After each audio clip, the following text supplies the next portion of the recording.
En esta conferencia vamos a hablar de la dignidad del moribundo y de las amenazas de las cuales este es objeto en la cultura de nuestro tiempo.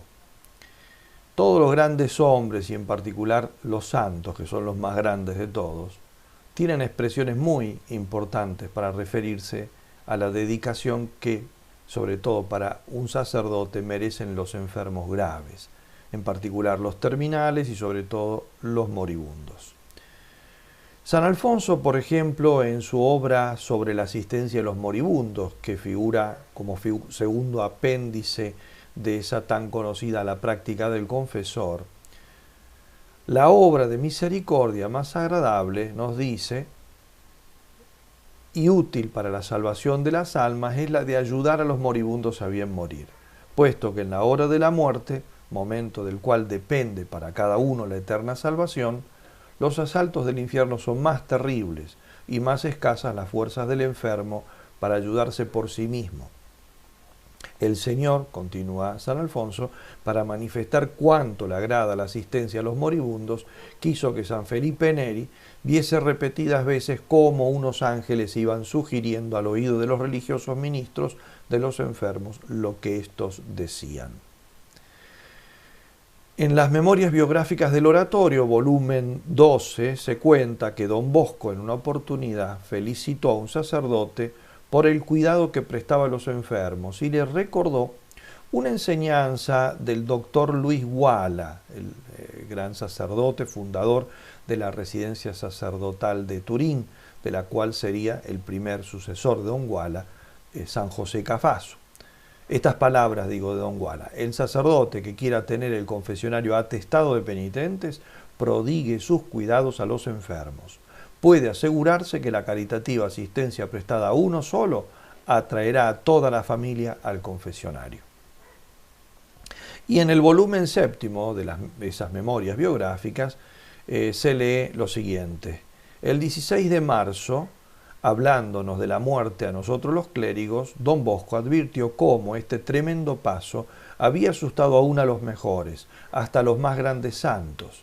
Pero yo, dijo, cuando voy a visitar a un enfermo grave, no me pongo a comunicarle que es necesario prepararse, que puede ser que no muere y recobre la salud. Son palabras que no disminuyen en nada la angustia de la muerte. Yo le hago presente que estamos en las manos de Dios, que es el mejor Padre que puede existir, que vela continuamente por nuestro bien y sabe qué es lo mejor para nosotros y lo que no lo es. Por eso le animo a abandonarse en sus manos como un hijo se abandona en las de su padre y a estar tranquilo en ellas. De este modo el enfermo queda aliviado de aquella angustia de muerte, encuentra un supremo placer pensando que su suerte está en las manos de Dios y está en paz y se prepara esperando lo que en su bondad infinita quiera disponer para él. Del gran San José Cafaso, maestro de don Bosco, escribía el cardenal Salotti: los enfermos y los moribundos merecieron todas sus solicitudes. ¿De qué valdrían el confesionario y el púlpito si no se fuera después a la cabecera de los enfermos para socorrerlos en su extrema necesidad, en esa última lucha que es a menudo terrible para ciertos espíritus que vivieron alejados de Dios y de la Iglesia? El pensar que había almas a quienes faltaba en la hora suprema el consuelo de la religión era un tormento muy penoso para nuestro santo, que a costa de cualquier sacrificio y humillación acudía prontamente al lecho de los que sabía resistían los impulsos de la gracia. ¿Cuántos de ellos exclamarían al ir al cielo: si no hubiera venido don Cafaso, yo me habría condenado?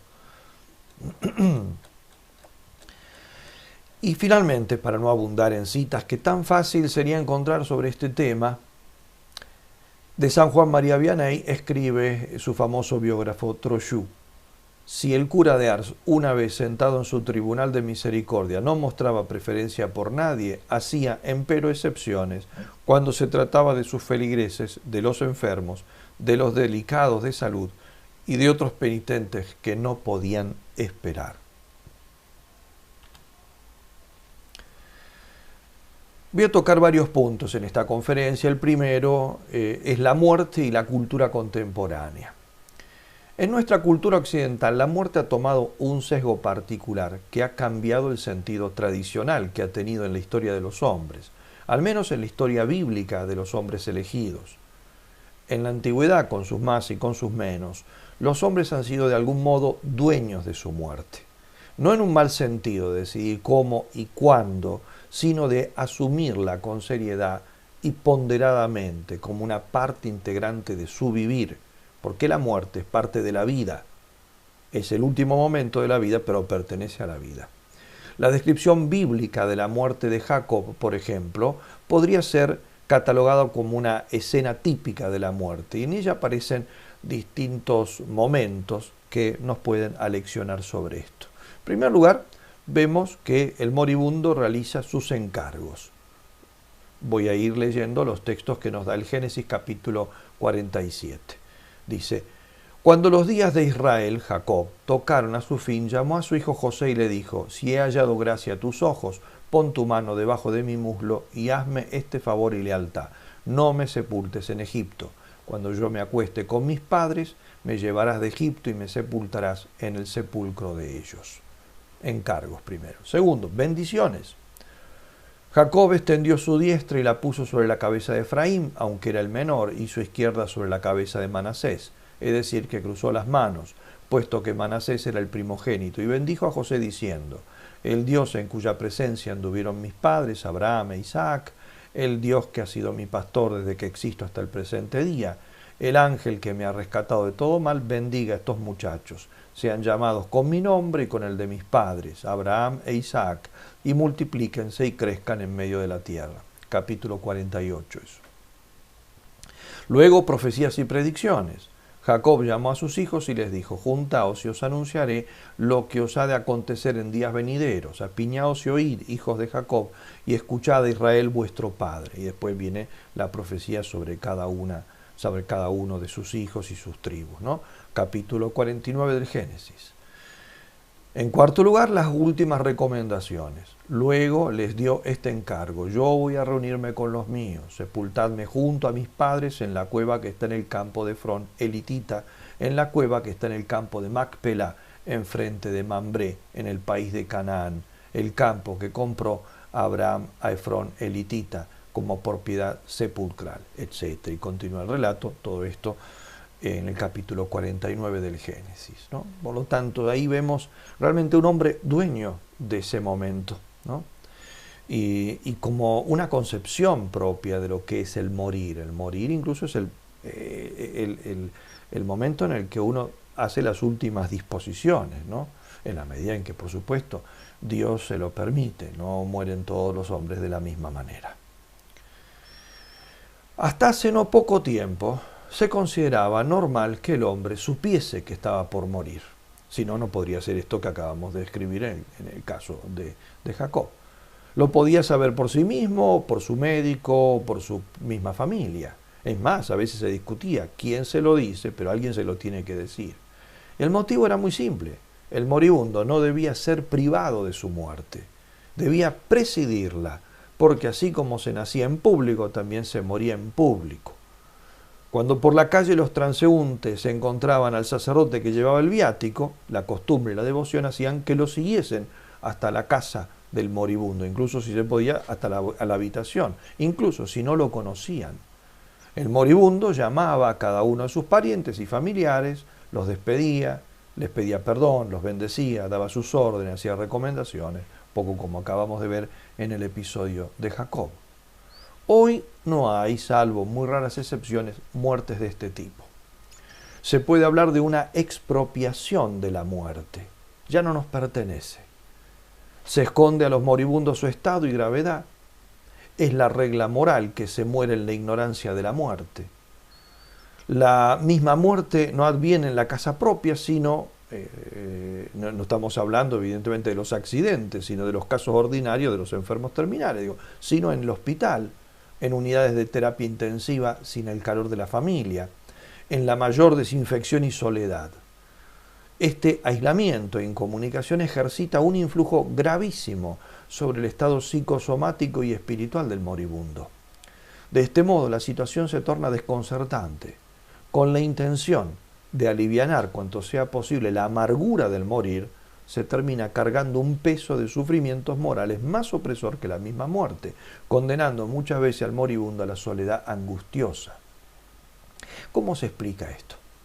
Por la concepción materialista y hedonista que domina nuestra cultura. La muerte en una sociedad que se considera destinada solo al gozo y al placer es el fin de todo. No queda pues otro empeño que procurar una muerte, entre comillas, dulce. Pero muerte dulce, muerte sin dolor físico, se torna muchas veces sinónimo de dolor moral y psicológico. En las últimas décadas se ha vuelto a hablar incluso de la muerte y del morir con dignidad. Después voy a tocar un poco más ese tema, pero no siempre para humanizar la muerte, sino para reivindicar puntos clave de la misma filosofía hedonista. Así, la eutanasia, el suicidio, la claudicación de las responsabilidades que nos tocan ante nuestros moribundos. No salimos, en este sentido, del círculo angustioso.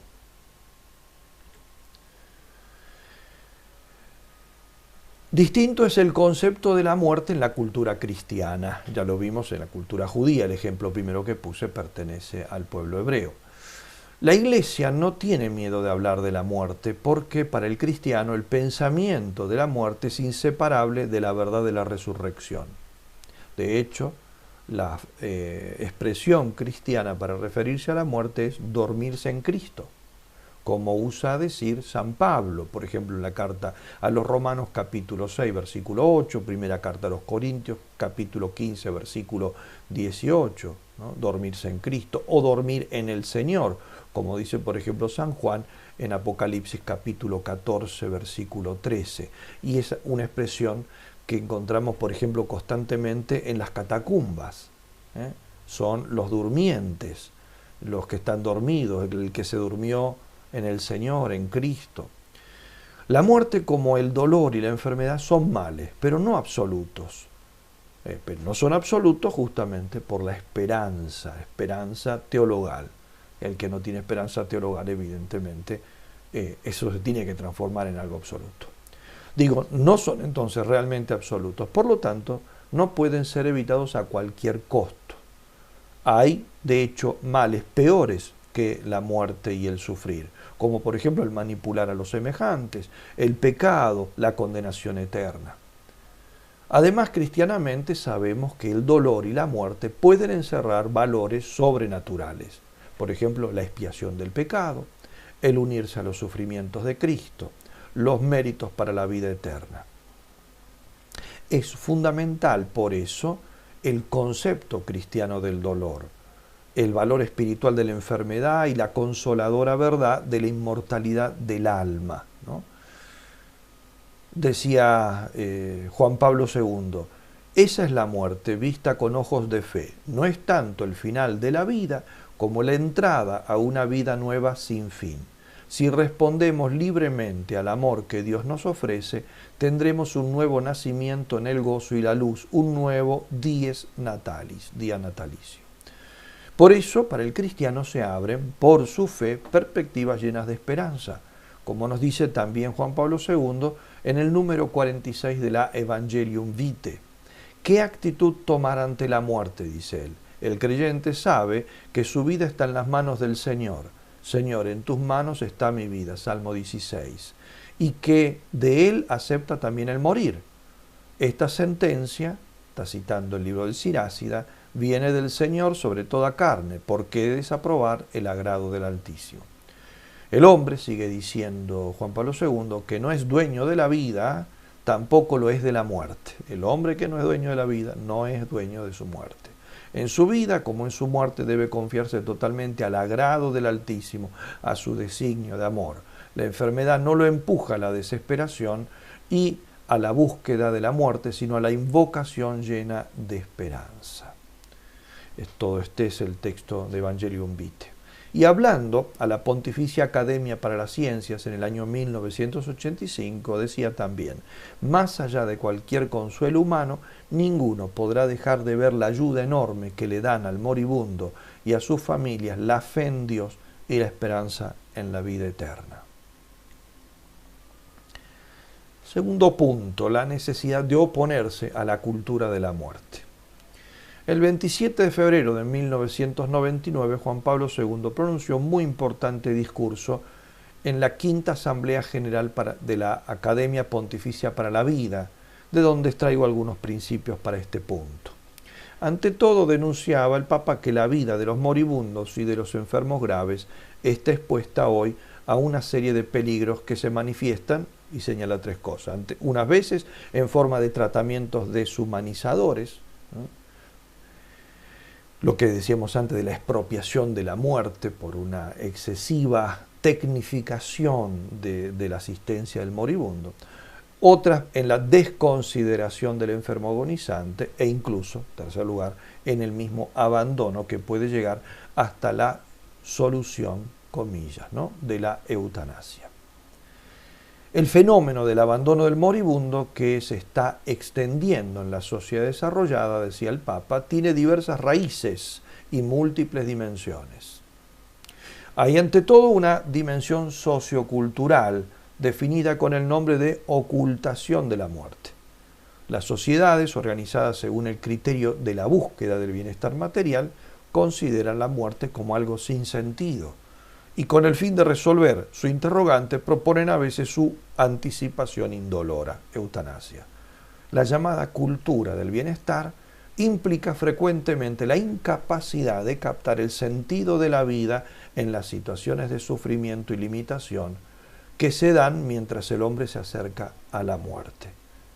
Esta incapacidad se agrava cuando se manifiesta dentro de un humanismo cerrado a la trascendencia, decía el Papa, y se traduce a menudo en una pérdida de confianza en el valor del hombre y de la vida.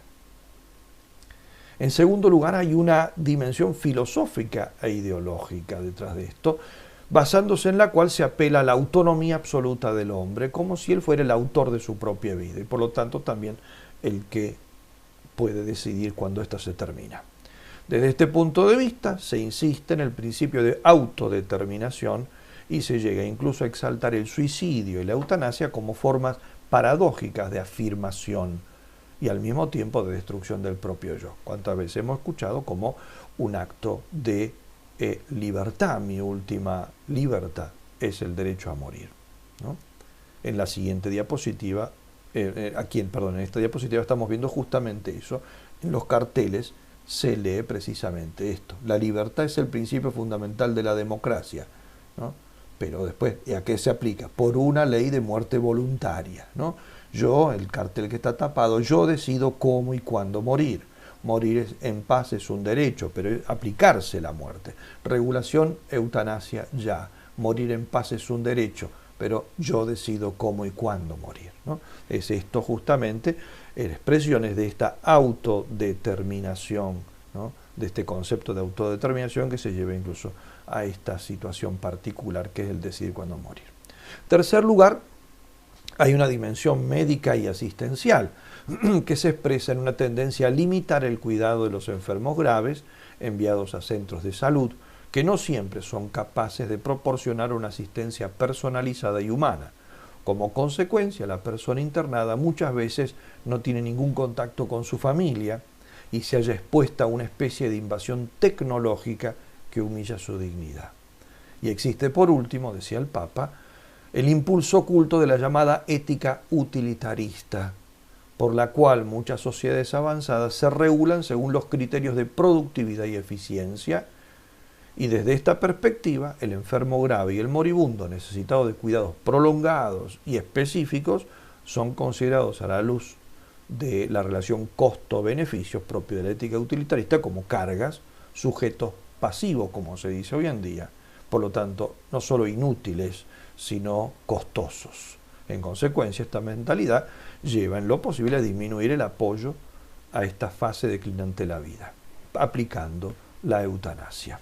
Esto es una cosa que ha avanzado notablemente en los últimos años, incluso desde el momento en que el Papa pronunció este discurso donde hace esta denuncia hasta el día de hoy en algunos países como por ejemplo los Países Bajos, Holanda particularmente, esto ha avanzado terriblemente y la aplicación, digamos, de la eliminación de personas cargosas para la sociedad, eso ya es casi noticia cotidiana. En tercer lugar, la dramaticidad del momento de la muerte y la esperanza en la inmortalidad.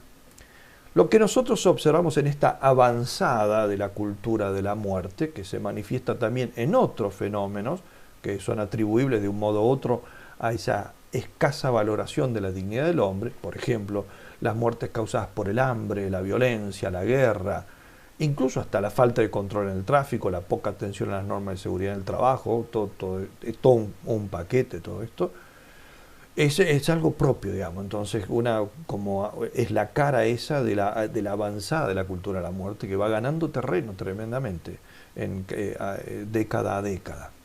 Frente a las nuevas manifestaciones de la cultura de la muerte, la Iglesia, decía el Papa, tiene como tarea hoy iluminar el rostro del hombre, en particular el rostro del moribundo, con toda la luz de su doctrina, con la luz de la razón y de la fe. Tiene el deber de convocar, como ya ha hecho en diversas ocasiones cruciales, a todas las fuerzas de la comunidad y de las personas de buena voluntad para que alrededor del moribundo se establezca con renovado calor un vínculo de amor y solidaridad. La Iglesia es consciente de que el momento de la muerte, decía el Papa, va acompañado siempre por sentimientos humanos muy intensos. Una vida terrena termina. Se produce la ruptura de los vínculos afectivos, generacionales, sociales. Uno va a dejar la familia, los demás no lo van a ver a uno no verá más a nadie, ¿no? En la conciencia del sujeto que muere y de quien lo asiste se da el conflicto entre la esperanza en la inmortalidad y lo desconocido, porque de esa inmortalidad, de ese post-mortem, nadie tiene ninguna experiencia. Y los que tienen experiencia pues son los que han muerto, no han vuelto para contarnos nada, ¿no? Todo esto, decía el Papa, turba incluso a los espíritus más iluminados. La Iglesia eleva su voz para que no se ofenda al moribundo, sino que por el contrario se lo acompañe con amorosa solicitud mientras se prepara para cruzar el umbral del tiempo y entrar en la eternidad, ¿no? Por eso, el Papa Juan Pablo II, en otra oportunidad, hablando a los participantes en el Congreso Internacional de la Asociación Omnia Hominis, 25 de agosto de 1990, decía lo siguiente: nunca como en la proximidad de la muerte y en la muerte misma, es preciso celebrar y exaltar la vida. Esta debe ser plenamente respetada, protegida y asistida, aún en quien está viviendo el natural desenlace de ella. La actitud frente al enfermo terminal es frecuentemente la prueba clave del sentido de justicia y de caridad, de la nobleza de ánimo, de la responsabilidad y de la capacidad profesional de los agentes de la salud, comenzando por los médicos. El morir, como ya dije antes, pertenece a la vida, es parte de la vida, como su última fase.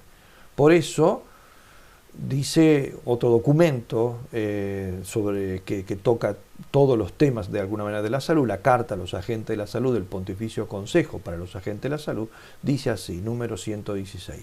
Ayudar a una persona a morir significa ayudarla a vivir intensamente la última experiencia de su vida.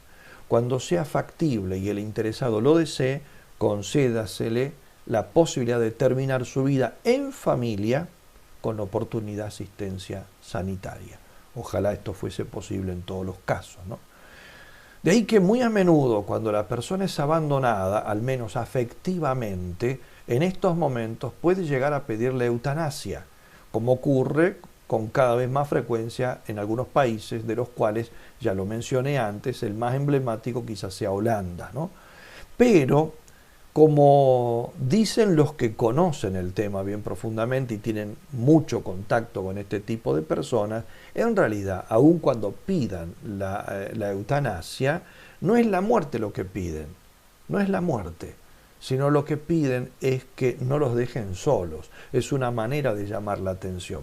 Así escribía, por ejemplo, un gran estudioso de este tema, que fue gran defensor de la vida, fue Monseñor Michael Scojans, en un artículo publicado en el año 95 en el Observatorio Romano, que se titulaba Defender el don de la vida. Él decía así, hablaba sobre todo de la experiencia en su país holandés. Decía, según la experiencia referida por numerosos psiquiatras que examinan los casos de intento de suicidio, muy a menudo estos actos fallidos manifiestan llamamientos desesperados, peticiones de ayuda. Por tanto, se corre el riesgo de que la persona que asiste al paciente que pide el suicidio asistido no perciba en él ese llamamiento latente, pero no descifrado.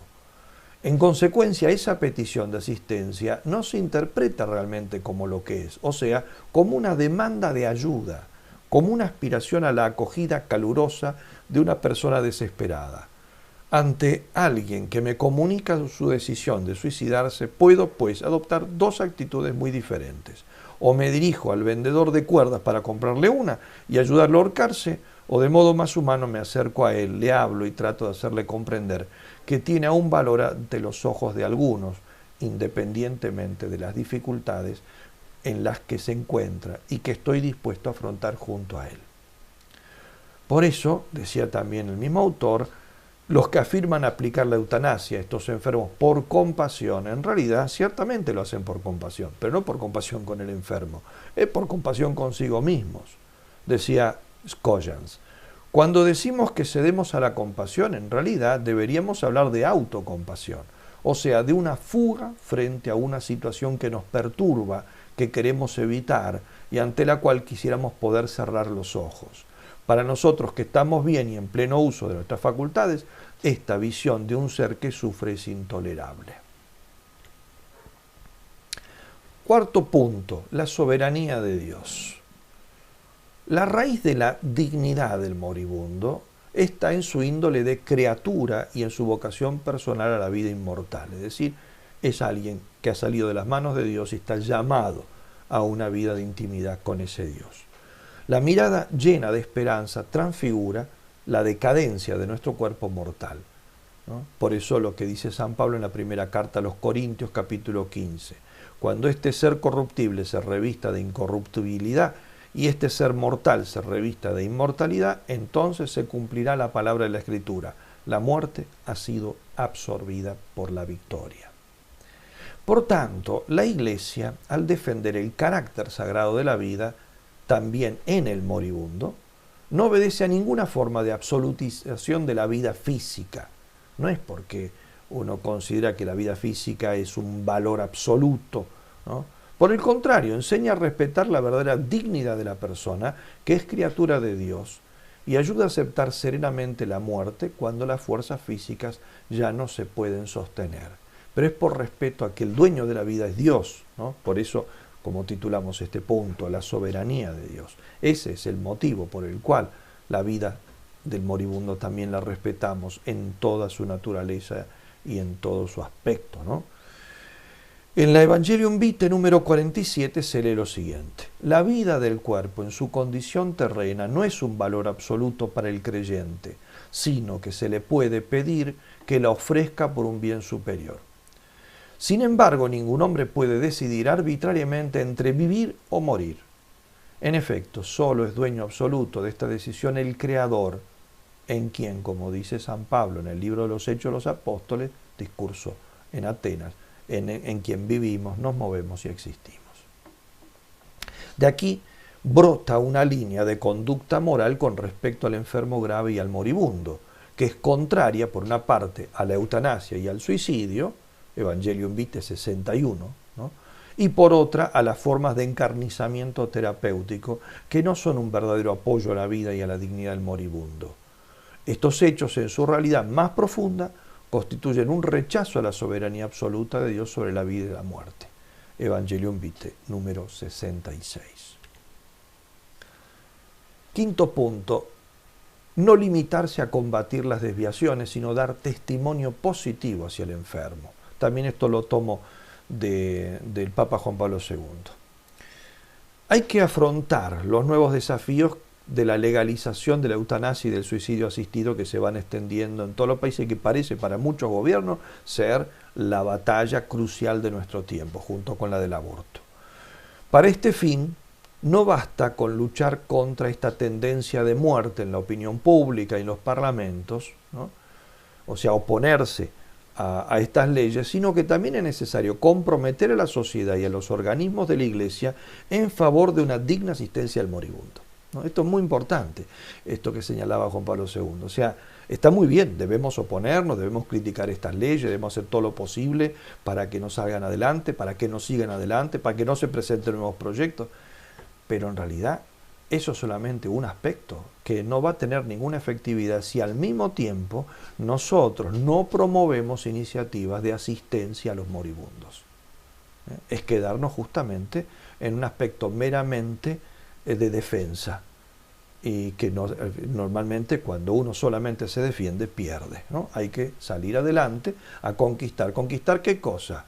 No sé si vamos a conquistar parlamentos con leyes favorables a la vida, ojalá lo podamos hacer, pero sí podemos hacer iniciativas, tener iniciativas reales, concretas de asistencia respecto de estas personas que necesitan ayuda, y esa en definitiva es la mejor forma y estrategia de ir avanzando en esto, sin dejar lo otro, la discusión legislativa.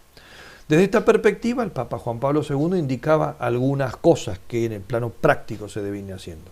Primero, apoyar a cuantos promueven obras e iniciativas para la asistencia de los enfermos graves, de los enfermos mentales crónicos, de los manicomios y de los moribundos. Apoyar significa buscar fondos económicos, dar ayuda personal, gastar nuestro tiempo en eso, ¿no? Segundo, tratar de adecuar las obras asistenciales ya existentes a las nuevas exigencias para que ningún moribundo sea abandonado o se quede solo y sin asistencia ante la muerte. Esta es la lección que nos han dejado numerosos santos y santas a lo largo de los siglos, también recientemente. De hecho, la obra de la Madre Teresa de Calcuta, ¿qué es? Es esto, precisamente haber encargado, o sea, entre otras cosas, ¿no? Pero principalmente esto, lo ha hecho con los enfermos moribundos pobres en la India, pero después lo hizo también cuando apareció el problema del SIDA, incluso en ciudades de primerísimo mundo como es Nueva York. Ella llenó de lugares de atención para este tipo de gente, enfermos terminales o muy graves y agonizantes, ¿no? Eso se puede hacer, y si lo hizo la Madre Teresa de Calcuta, que no tenía ni un peso, ni un dólar propio, evidentemente quiere decir que todo el mundo algo puede hacer. Tercer lugar, es preciso educar a toda la comunidad diocesana y parroquial, por lo tanto toda la Iglesia con sus diócesis y parroquias, ¿no? Y sus institutos religiosos, para asistir a sus ancianos propios, para cuidar y visitar a sus enfermos en sus casas, en sus centros específicos, según sus necesidades.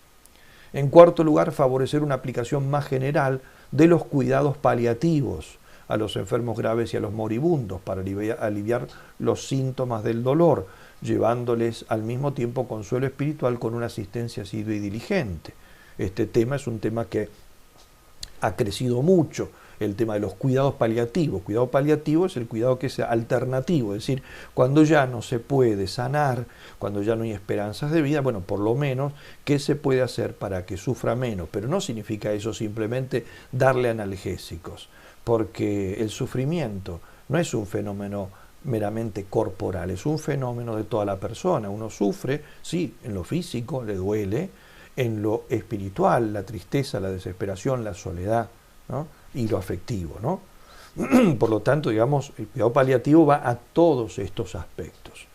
En quinto lugar, tratar de que surjan nuevas obras para acoger a los ancianos que no son autosuficientes si se encuentran solos, ¿no? Porque ciertamente lo que hay no alcanza. Por lo tanto, hay que crear cosas nuevas. No solamente fundar nuevas casas de institutos que ya pueden existir, como pueden ser los asilos de ancianos, sino incluso fomentar nuestra creatividad, a ver si no se pueden crear incluso obras inéditas que todavía no existan. Capaz que todavía se puede hacer mucho por todo este tipo de personas. Y por último, de estas iniciativas prácticas que señalaba Juan Pablo II, sobre todo, dice él, deberá promoverse una amplia organización de apoyo económico, además de moral, a la asistencia prestada a domicilio. En efecto, las familias que quieren mantener en su casa a la persona gravemente enferma afrontan sacrificios a veces muy costosos. Y en este sentido, hay algunas congregaciones que se dedican a hacer eso, a asistir a los enfermos a domicilio, a reemplazar a la familia, digamos, del enfermo cuando no se puede hacer cargo, sea porque tiene que trabajar o porque tiene que descansar para poder trabajar. Hay congregaciones, por ejemplo, de religiosas que se dedican, por ejemplo, a atender durante las noches a los enfermos, dejando entonces que justamente sus parientes puedan descansar, puedan trabajar, y otras se encargan a veces de asistirlos durante el día en la casa para que no se separe de la familia, ¿no? Esto es una cosa muy específica, ¿no? Pero la Iglesia, el Espíritu Santo ha suscitado en la Iglesia incluso personas e instituciones que se dedican a eso. Habría que ver si no, no se puede también organizar, por ejemplo, con laicos, voluntarios, al menos esto en algunos momentos, por ejemplo, que para algunos momentos de la semana, no todo el tiempo, pero son momentos de alivio, por ejemplo, para aquellos que cargan con toda esta dificultad, ¿no es cierto? Bien, como vemos, hay mucho hecho, hay mucho para mejorar y hay mucho por hacer. El primer cuidado que ha de realizarse al lado del agonizante es el de una presencia amorosa, es una expresión de Juan Pablo II. Se trata de una presencia propiamente médico-sanitaria, decía él, que sin ilusionarlo, lo hace sentir vivo, o sea, sin hacerle creer que no se va a morir, digamos, pero lo hace sentir vivo, una persona entre personas, destinatario como todo ser necesitado de atenciones y de cuidados. Esta presencia atenta y cuidadosa infunde confianza, esperanza en el enfermo y a veces lo reconcilia con la muerte. O sea, la muerte pasa a ser algo aceptable si se muere de esta manera. Esta es una contribución única que enfermeras y médicos con su ejercicio humano y cristiano, primero aún que con su función, o sea, su humanidad antes que con su técnica, pueden y deben dar a quien está viviendo el momento supremo de la partida, para que el rechazo que experimenta frente a eso sea sustituido por una aceptación y sobre la angustia que genera el morir prevalezca la esperanza, ¿no? Dice por eso la carta a los agentes de la salud, que ya cité antes, que hoy en día se sustrae el morir humano, ¿no?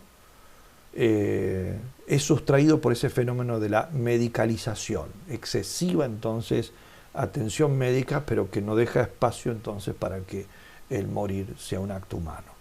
Al hacer esto, justamente hacemos el movimiento contrario, sustraemos al fenómeno de la medicalización el morir como fenómeno humano, ¿no? Y la persona evidentemente pasa a morir humanamente. Morir con dignidad, ¿no? Sexto punto. Es una expresión que ya usé y que vimos incluso en esos carteles reivindicando esto como un derecho, el morir con dignidad. La expresión es válida, pero siempre y cuando se entienda que no se trata de un derecho a morir, sino a vivir dignamente los últimos momentos de la vida y a pasar dignamente el trance del morir. Esto quiere decir morir con serenidad, con dignidad humana y cristiana, como dice la Declaración sobre la Eutanasia de la Congregación para la Doctrina de la Fe. Por tanto, no se puede jamás entender en el sentido del poder de procurarse o hacerse procurar la muerte, ni su contrario, el de evitarla a toda costa, ¿no? Sino vivir humana y cristianamente la muerte. Este derecho ha venido surgiendo en la conciencia explícita del hombre de hoy para protegerlo en el momento de la muerte de un, como se dice, tecnicismo que arriesga a convertirse en abusivo. Porque en efecto la medicina moderna dispone de medios con capacidad de retardar artificialmente la muerte sin que el paciente reciba de esto un beneficio real, menos en lo espiritual todavía. Simplemente se le mantiene en vida o se logra prorrogar por algún tiempo la vida a precios de ulteriores y duros sufrimientos.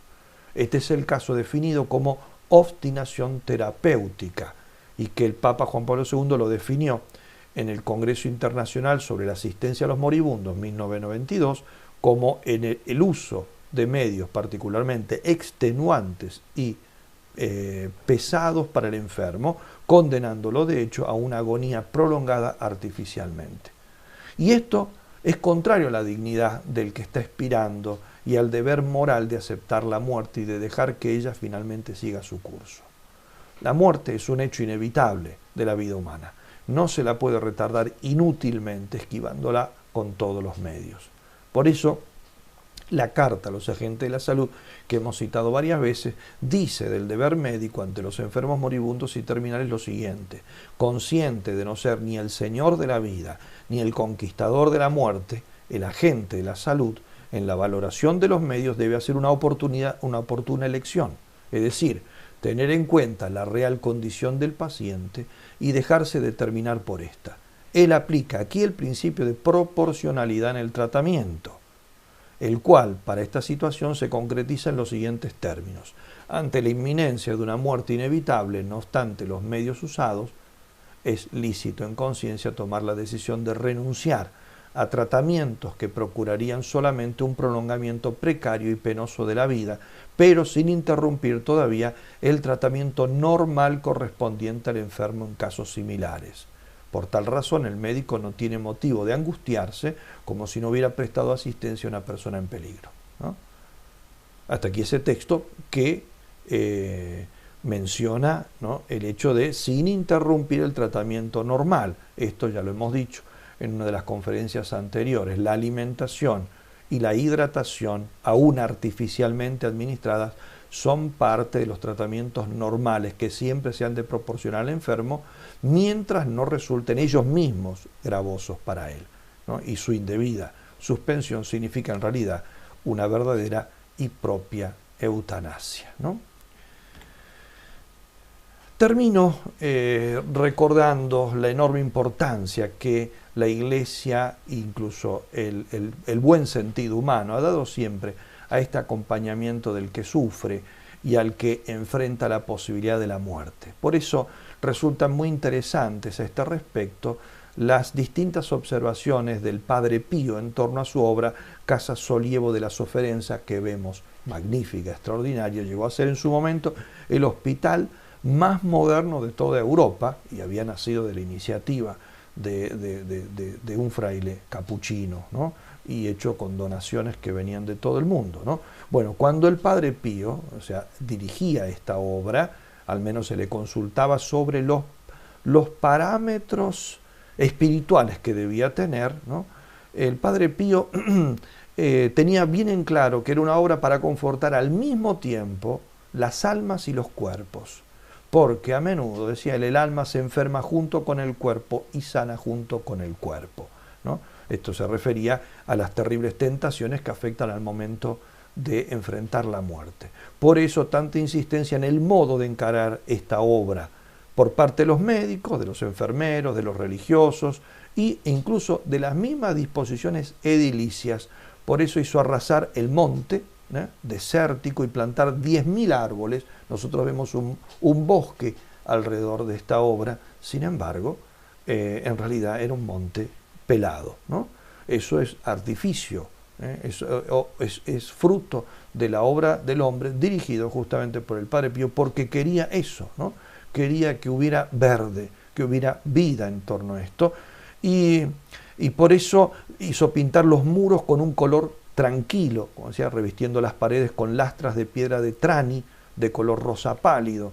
Se revistió el interior con mármol en variedad de colores. Se mitigó todo lo posible la apariencia de hospital, haciendo habitaciones pequeñas con un máximo de 6 camas, con colores delicados, con luz por todas partes, con muchas flores. Se hicieron muchas terrazas, salas, jardines. Y a uno que le hizo la observación de que esto era demasiado lujo, el Padre Pío le contestó: demasiado lujosa, si fuera posible esta casa yo la haría de oro, porque el enfermo es Jesús y todo lo que se hace por el Señor es poco.